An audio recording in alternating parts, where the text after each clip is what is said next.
The arguments here are multivariate. I've been engaged in it for days because everything we put out on social media. So I put out the Jackson post on LinkedIn and it caused vociferous debate. I was mentioning to you that this conversation on fiat, gold, central banks, no central banks is really akin to a religious discussion in that neither side is ever going to capitulate and they just are very firmly entrenched in their perspectives. I will say that the anti-central banking perspective takes a little bit of original thinking and creativity because the other side is what is the orthodoxy, right? Everyone is taught central banking is good, it's great.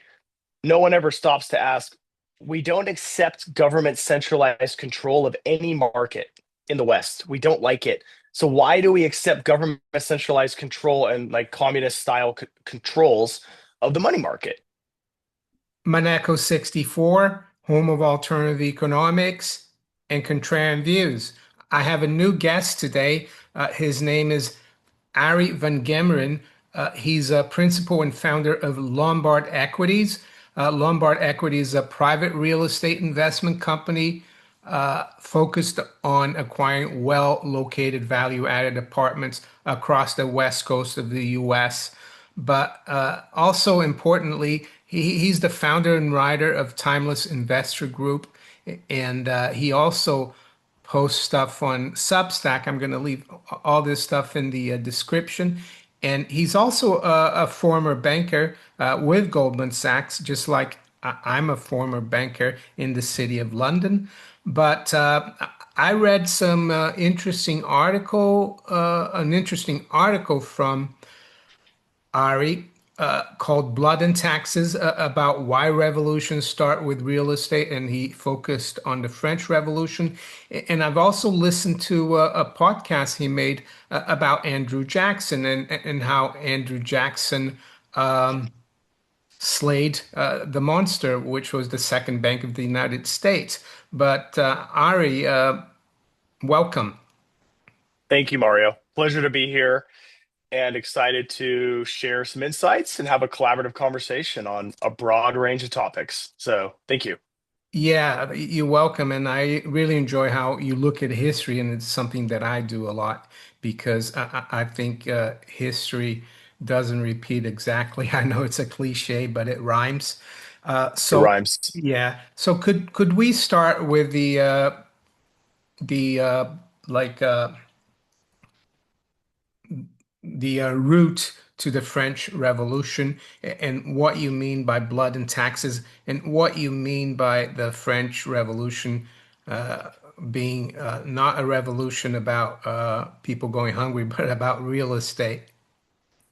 Yeah, absolutely. Well, there's a commonality in when you think about, and actually to go back to the root, the even the further root of this, the the story of most revolutions and most discord in society comes down to have your intrinsic rights kind of been taken from you, have your property rights been violated in some form. And in this article and in many other writings, I talk a lot about the Gracchi brothers under the Roman Republic, various different situations in which people attempted to protect and preserve property rights for the masses, and they were taken away, and it inevitably led to the downfall of empire or the crash of the country. Or I can talk about the Emperor Romanus Diogenes in the Byzantine Empire, who lost the Battle of Manzikert because he tried to control property rights for the people, and his nobles betrayed him at the battle, which was ultimately led to the fall of the Eastern Roman Empire.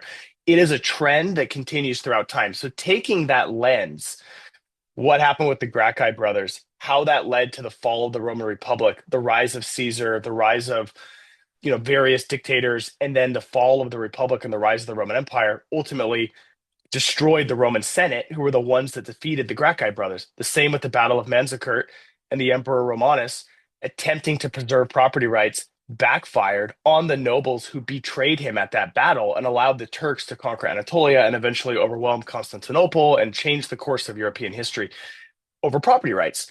So, taking that lens, I wanted to look at the French Revolution.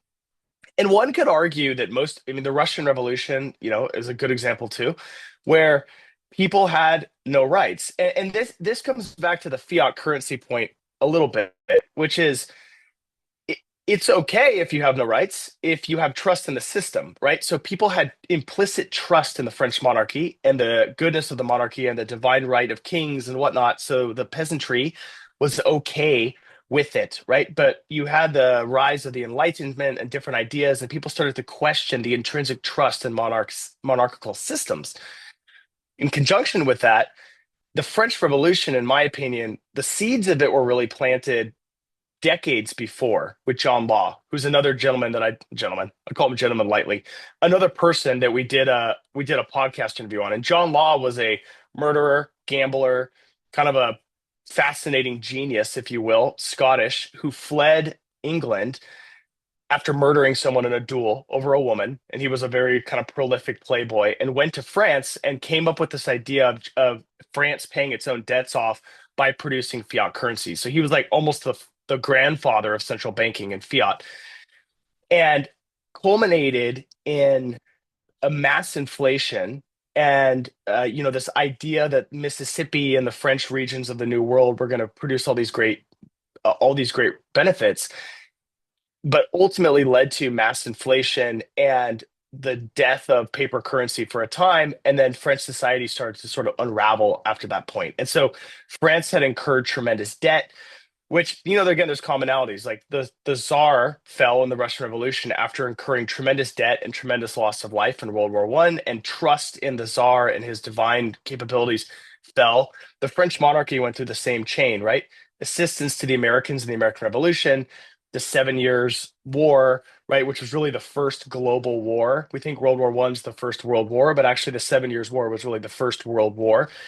And that led to this point where people started to question why they had no rights. They paid all the taxes, they had none of the land, and they were restricted from an ownership in society, which to me was almost the spark that led to this problem. If the French peasantry and middle class had had equivalent rights and access to land, you don't have an incentive to blow the system up. Instead, you're part of the system and you want to protect the system. So this is a trend you see throughout time in every empire and every story, and it's one that I think we're going through our own version of today in the United States, England as well, where property rights are slowly being impinged, either legally or by the force of fiat debasement and asset prices rising faster than wages rise, and so people don't have a stake in society anymore. So that's the throughput, in my opinion, from like, and I'm sure there's many, many more examples across time. But hopefully that answers the question relatively succinctly. Yeah, and I mean, it's great to look at history and what you said there, but we also want to bring it to modern day society and economy. And I've got a chart here, which you might have looked at in the past, but I always look at it. It's actually provided by the Board of Governors of the Federal Reserve. And the reason I bring it up, it's because it's a distribution of household wealth since 1989 in the US. And if you look at the top 1%, they own 30.5% of all the wealth. And the top 10, they own over 70%. But what's more shocking, Ari, is the bottom 50 only won 1.6%, while back in, 1989, it wasn't great, but it was 3.5%. And I think it's not just fiat currency that does that. Uh, as you said, the fiat currency, I think it helps the people nearest to the printing press is like the Cantillon effect. But Right. I also think a lot of the laws and the tax laws and tax codes, which are influenced by lobby groups, by the powerful, the wealthy and powerful, that doesn't help either. And here in the UK, for example, now we've got the Labour government, and I'm not saying the previous conservatives, they were in power for 14 years, were any better, but we're seeing like a lot of talk of attack on real estate or property. And there's an old saying about an Englishman's castle is his home. So they're talking now about a capital, not a capital gains, but a wealth tax on properties worth more than 500,000 pounds, which is Mm. most of the southeast of England, Yeah. especially Greater London. Uh, and yeah, there's more. They've put inheritance tax on small farmers or big farmers. The very wealthy are leaving, but they can afford to leave and they have the wherewithal to leave. And what I think is happening here, and maybe you can talk about the US as well, is that they're going more and more after people's real estate and property. Yeah. And people are getting restless. So I, I think the French Revolution could be something that sparks again Yep. in Western Europe and in the US. What do you think? Am I exaggerating, or do you think there's a danger of that? Well, this is a very multi-layered question. Do I think we'll have the return of guillotines and, the reign of terror? I don't know. I'm not sure. I don't want to say no. You can never say never. And I mean, these things happen inevitably in history. They come around again and again. What I will say is the chart you showed on wealth inequality is really relevant. So, unfortunately, that chart doesn't go back to 1900. However, the last period in which wealth inequality was at the level it was today was, I believe, the end of the 20s. And there's a fair amount of research to indicate that when wealth disparity is at a peak, you have a rise in extreme political philosophies, generally because people feel left behind by the system. And then you have fascism, you have communism kind of rising back up because people feel a need to blow the system up because they're like, I can't get ahead. It's not fair. The haves are ahead of me and I can't get ahead of the system. And one could argue, I mean, there's many, again, I think it's easy to sort of try to like find a monocausal event for things. Obviously, everything has many, many causes, right? Like I just got a debate this morning about the Fed and I said, well, it's easy to say the Fed is responsible for everything. There's obviously many different factors. It's not just the Fed, right? Same thing with World War II. Obviously, World War One was a major causal factor of World War II, but arguably rising wealth inequality and the brutal reparations placed on Germany and different factors led to the rise of extreme political philosophies, which we're starting to see today. So I feel like today we are starting to see more far left and far right philosophies making a push into society. So, for example, this Zoran gentleman in New York City, fairly far left mayor, right? And he would historically never have had a chance of being elected, but people in Manhattan probably feel like they can't get ahead and they want to blow the system up. They want to do something completely different. And I'm not saying I agree or disagree with this politics. I'm not really here for politics in general, but it is indicative of rising political discord. And so that, and people forget that the Nazis were elected in Weimar Germany in a Republican system of election with a minority of the vote. And they were still elected, and it was an extreme political philosophy. And then it kind of took over a democracy. That could easily happen again. And certainly what happened in the aftermath of that election was not good, right? And resembles the French Revolution, except worse in many ways for many, many people across Europe. So, do I think we're going there? I don't know. I don't think it's inevitable. I don't think anything's inevitable per se. But what I think is inevitable is once you allow powers to be to have access to the printing press to continue to print their way out of problems, you are going to inevitably create wealth disparity because that inevitably benefits asset owners. And it's interesting. Like my initial reaction to what you're saying on the efforts in England to increase taxes and do this different things is negative, right? I always think it's a negative thing. On the other hand, many of these efforts they make are an attempt to solve the wealth inequality issues we're facing at the same time, which are generally dangerous for society. So they serve a dual purpose, right? One could argue they're just punishing the wealthy. One could also argue they're trying to solve wealth inequality. And so, what's the right way to do it? But I think we're operating in an economic paradigm of in the West at least, and certainly I think China's under the same exact thing of just printing, printing, printing, and using debt to try to get herself out of trouble, which inevitably leads to problem. Like it is relatively inevitable. that something bad will happen. Like once you start debasing, it does like there's no historic analog where like things got better, right? It doesn't happen.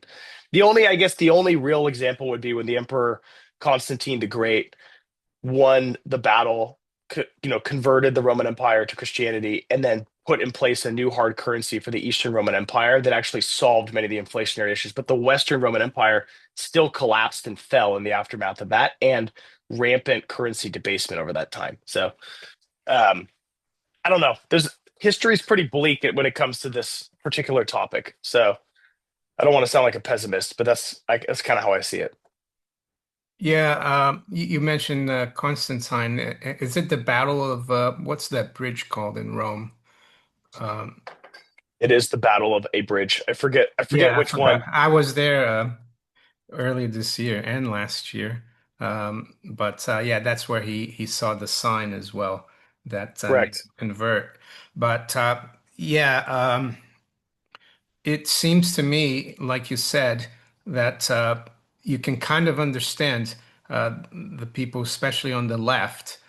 For example, there's an MP here in the UK who's advising the Chancellor of the Exchequer now because she's going to come up with a budget in October and November, and he's very lefty.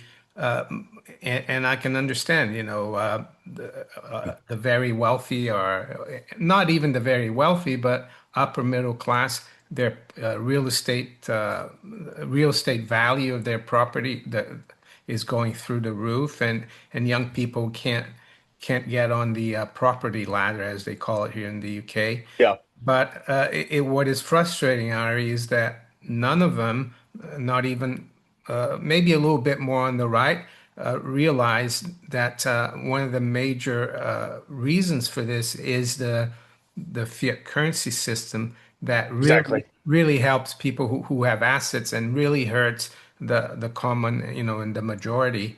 So with that, maybe we can move now to like the Federal Reserve and also Andrew Jackson and what you think is the best course of action for us, like people like you and me and the viewers and people who aren't like at the top, who aren't central bankers or Yeah. CEOs of, in protecting their assets. So one thing you said about Andrew Jackson and what he did in the 1830s, he defeated the monster, which was the second bank of the United States, but he also that victory was kind of a Pyrrhic victory because eventually he helped create an even greater monster, and Right. that was really interesting because I never thought of that,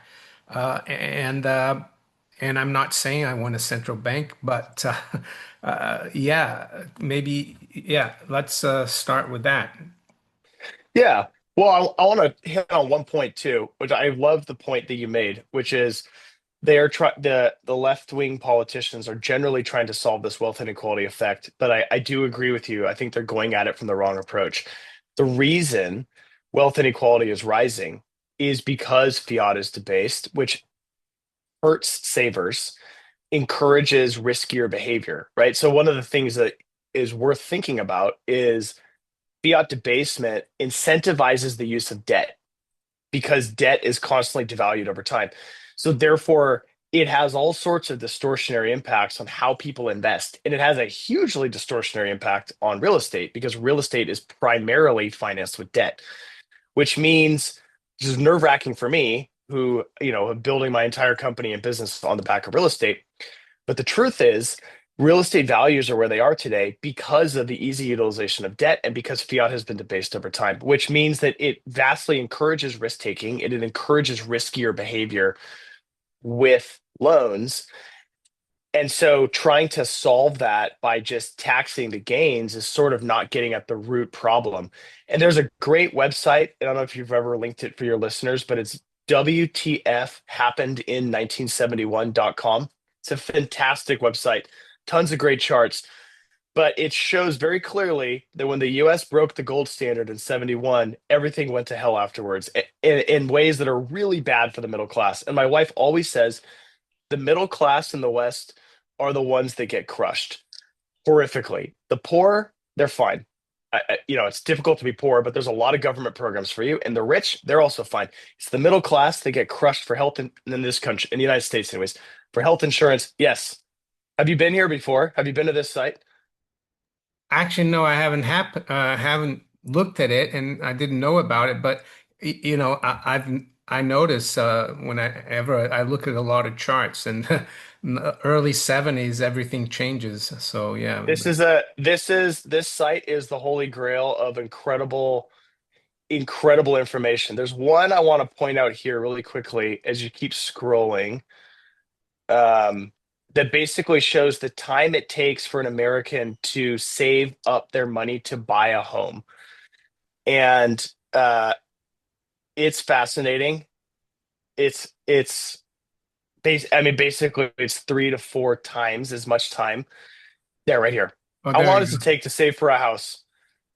Yeah, Very consistent and stable before, and you can see that you basically have to dedicate 5 more years of your life today, roughly, to save for a home than you did in 1970, which is the problem, is one of the huge problems. And this effect right here is very alarming to me because whether or not buying a home is a good investment, it is perceived as a stable way to build a life, build a family, be part of society. And the more people feel like they cannot access that lifestyle, the more they will lean into extreme political philosophies, which is not good for Western style democracy and capitalism. I think this is a huge problem. And that I'm glad you pulled up the charts.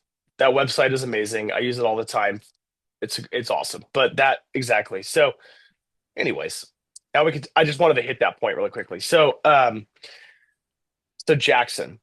Um so it's interesting. So yes, he defeated the monster, the second bank of the United States. But arguably created an ecosystem where there were more recessions and more crashes and more problems that kind of arose out of this. And yes, thank you. This is the Timeless Investor Show.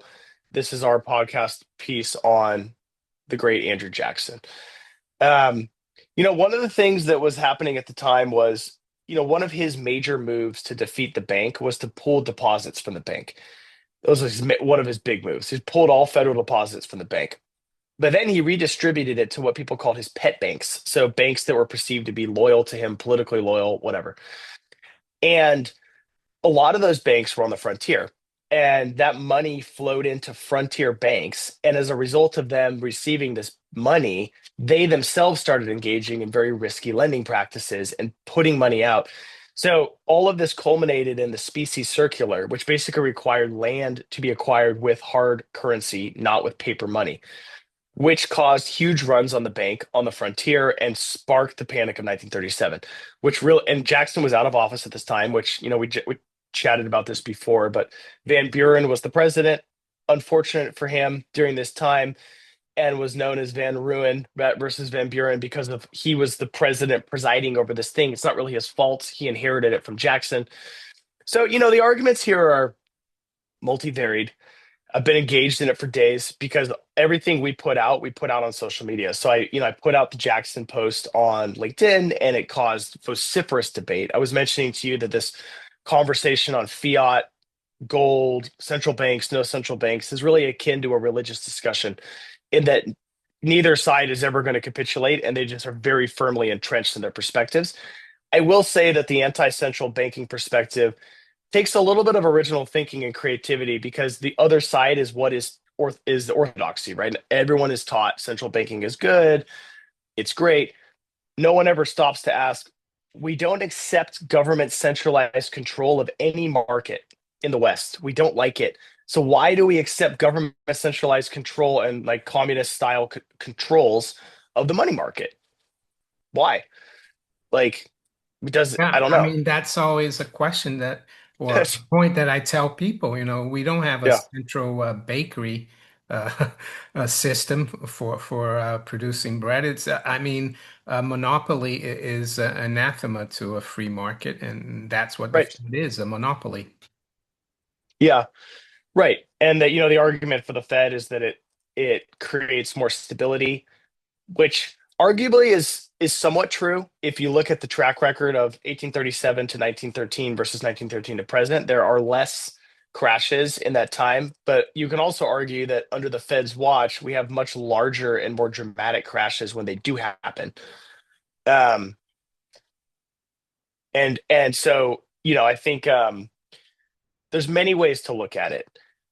I drew, And I'm not, sorry, Ari, I drew this chart up, and it goes back to interestingly, it goes back to 1833, uh, yep. and you can see the dollar was fixed, uh, and I mean, that there's that 1971 again, and Yep. anyway, sorry. No, and honestly, some of the debates have been really enlightening. So, people argue we're better with the Fed because look at real GDP growth from 1920 through today versus 1837 to 1920. And my retort to that is the Fed's mandate is not long-term GDP growth. And the Fed is not responsible for the growth of the US since 1920 to today. There's many, many, many other factors: technological innovation, World War II, Britain surrendering its place as the primary power in the world, many factors that drove, and massive population growth, right? The boomer generation coming back from World War II. All of these drove huge growth. The question is, could it have been achieved without massive devaluation of the US dollar at the same time? Right? Like, was it possible to do that in a different system? And I think we've been so accustomed to our central banking system that no one even asked the question, was it necessary to do this with those charts you look at from 71 to today, where there's just this huge devaluation in earnings power and purchasing power over that time, which, one of the other arguments is, oh, well, there was definitely inflation in the pre-Fed period. Well, I think if you strip out the US Civil War period, that's not really true. There was actually deflation over that time but there was still growth. So then it's like, then it throws into the question of, is inflation necessary with growth? We've also been taught that you have to have inflation to have growth. Is that true? Wasn't true from the end of the Civil War to 1913, and there was tremendous economic growth. So, Yeah, the Bank of England has an inflation calculator going back all the way to 1270 or something. And if yeah, you, amazing. yeah, if you go from 1820 when they reinstated the gold standard after the Napoleonic Wars to 1914, average CPI was per annum was minus 0.1. Uh, Right, and there was no depression. Yeah, central bankers nowadays, I think and the economics profession, they're against deflation because in the fiat currency system, you need to keep inflating. That's right. the only reason why. Yeah, absolutely. Um, yeah, so I mean, I guess in answer to the question of what are people to do, I mean, I'm biased. I own real estate. I invest in real estate. We have investors that invest in real estate with us. I think real estate is a fantastic hedge. I've been looking at Bitcoin. I'm sure many people in your audience are Bitcoin fanatics or really believe in it. Maybe you are as well. I don't know. A lot of merits to the system. I mean, at the end of the day, my struggle with Bitcoin was always, what is it? Like, it's a digital thing that's not real. I can't touch it. It's not a real thing. But then it occurs to me, what is gold? Except a piece of rock from the ground that society has collectively decided is valuable and worth something. And it is worth something. Like, if I offered you, 10 pounds of gold, you'd be happy to take it because it's worth a lot of money and people value it. And so it doesn't, like, as long as we collectively have trust that Bitcoin is worth something, then it's worth something. And that feels like a shaky foundation, but it is basically the foundation for gold. The only difference is gold has thousands of years of culture and history behind it to give it value. Real estate is interesting as a hedge because the input costs to build real estate rise with inflation, right? I mean, they're commodities. Commodities themselves are an inflation hedge, and they go into the building of real estate. So you have rising costs to replace. You have labor and wage costs, which are also rising with inflation, to build said building. And then you have a diminishing supply of land, which in many Western cities is also restricted, right? So I did a research piece a while back on the Timeless Investor, our Substack, applying the stock to flow ratio, which Bitcoin maxis talk about often and is a really cool ratio, but applying it to real estate. And it's interesting. So like we have a particular investment thesis on investing in left-leaning blue, you call blue in the US, blue states and urban core cities for the fundamental reason that local regulation and law make it really difficult to build, right? So Oregon, where I live in Portland, Oregon, for example, the state has mandated urban growth boundaries. So you're not allowed to sprawl. You can only go so far, which means there is a very fixed supply of land that can actually be built upon at this point. You can't go much further. And they've also implemented affordable housing policies that crimp supply further. So, for example, in Portland, they say if you want to build a new building of more than 19 apartment units, 30% of them must be affordable housing units, which crushes the economics. And so it's interesting when they passed that law, we had the highest number of permits pulled for 19 or smaller unit buildings ever in the history of the city, and like no large buildings being built despite a crushing housing shortage. And the city was thinking by mandating affordable units, we're going to create all these affordable housing units and it's going to be this utopia. But actually, they just exacerbated their housing crisis. So if you apply the stock to flow ratio of Bitcoin to housing in these cities, they actually have a much higher, stronger stock to flow ratio than Bitcoin. So, from my perspective, you're investing in an incredibly scarce asset that has real economic utility and is absolutely required and needed for society in a way that beyond like what gold or Bitcoin provide, because while they have cultural value and trust, they don't do anything. Real estate does something and it has value and has cultural value behind it. So to me, I think investing in real estate is what you have to do. And you have only to look at asset prices since 1971 versus wages and fiat to say you have to be in assets, right? And I don't think we're going to be rid of the Fed. I don't think we're going to be rid of central banking. I don't think we're going to be rid of rampant money printing anytime soon. So really it's how do you invest accordingly to protect yourself? And that's what we're doing. And that's kind of my philosophy. Yeah, actually, on this channel, we're more into gold and silver than crypto or Bitcoin. And Sure. I mean, I had, I did look and even own Bitcoin years ago, but like you, I have a problem with also who created it and where they want to take us. But also, yeah, gold and silver, I think is a good thing to have, of course, because it holds its value. And Correct. I don't know if you heard of Jim Rickards. He went a few years ago to Italy for like a conference with very wealthy individuals there, like families that have been around for sometimes half a millennium. And Yeah. he asked them, what's the secret for you guys keeping your power? And they said, land, wine, and gold.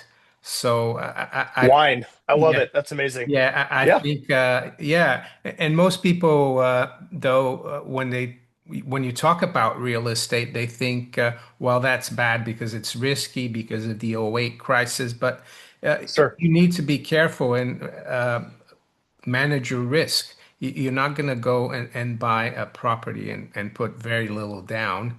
I think what you're talking about is more generational wealth. And unfortunately, here in the UK, even that is coming under threat. Right. Yeah. What about maybe you can give, yeah, so you don't think central banks are gonna go the way of the dodo bird. You're probably right. But, and I don't want to get political. I just want your opinion on what's happening with Trump and the Fed.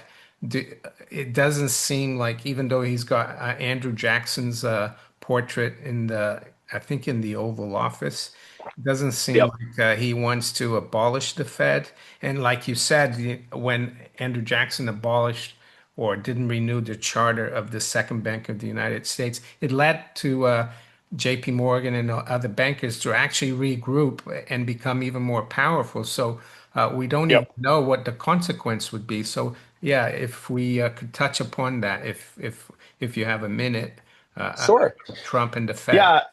Yeah. Well, and I just want to point out you just addressed something that I forgot to address in your prior question, which is in the absence of of a central bank, there's a power vacuum. Somebody has to step in. Somebody needs to be the lender of last resort, needs to step in and do it. And JP Morgan fulfilled that role. JP Morgan was effectively the lender of last resort through that period of time. And as anybody who's read The Creature from Jekyll Island and any of the other literature spawned from this period, that is partly why the Fed was reformed in 1913 and in 1910 when they met at Jekyll Island, was because if I'm JP Morgan, I don't want to be the lender of last resort. And it's a dangerous position from the be in. And he was expected to step in and save failing banks and like solve issues. Um, so it's a very self-interested move on the banker's part. It makes an enormous amount of sense if you're a banker and if you're JP Morgan, it's what you would want, right? And the question for everybody is in this incredibly complicated world of international finance and bond and like all these sophisticated instruments, what does a replacement system look like? Because we will still have financial crises and we'll still have problems and politicians are always going as they should try to mitigate the harm and pain for people, right? And so part of the issue is without a central bank, what are the mechanisms, right? You can argue all day that free market economics will make the recessions fast and short-lived with recovery, but politicians are not okay with doing nothing while people are suffering. So the Fed gives them a tool to do something, right? Which is why I don't think it's going anywhere. So as for Trump, I mean, I think the reason that he talks about Andrew Jackson a lot and the reason he refers to him a lot is because Andrew Jackson was not loved by the elites, was hated by the elites, and he had a mission to blow things up, right? It was a great story. I remember learning this in middle school about when Andrew Jackson won the presidency. He threw a party at the White House, and the people that came were all like, you know, the small folk with their whiskey and fun, and like everybody was horrified by the party because it was very ungenteel. But Andrew Jackson was not genteel. Andrew Jackson was a man of the people, right? And there's a lot of reasons Trump would want to associate himself with him. A, man of the people. B, and here I'm going to venture a little bit into politics. Andrew Jackson was a war hero, right? He defeated the British at a meaningless battle after the end of the war, but it restored American pride and honor. There's a lot of reasons Trump, who actively deferred joining a war and avoided any sort of combat time, would like to associate himself with a man who was actually a war hero and actually did something great. So there's a lot of like personality reasons why he wants to associate himself with him. I don't think Trump has any interest in revoking the Federal Reserve. I don't think it's even on his agenda plate. I think he wants to manipulate the interest rates to help the US refinance its debt. I think it's very simple. I think he probably has real estate himself, not probably, he has real estate himself that needs to be refinanced. Um, but more importantly, the US has a massive, massive debt bill coming up that needs to be refinanced. And manipulating the interest rates and getting them lower will help the US refinance its debt. We took on a lot of debt in the last decade.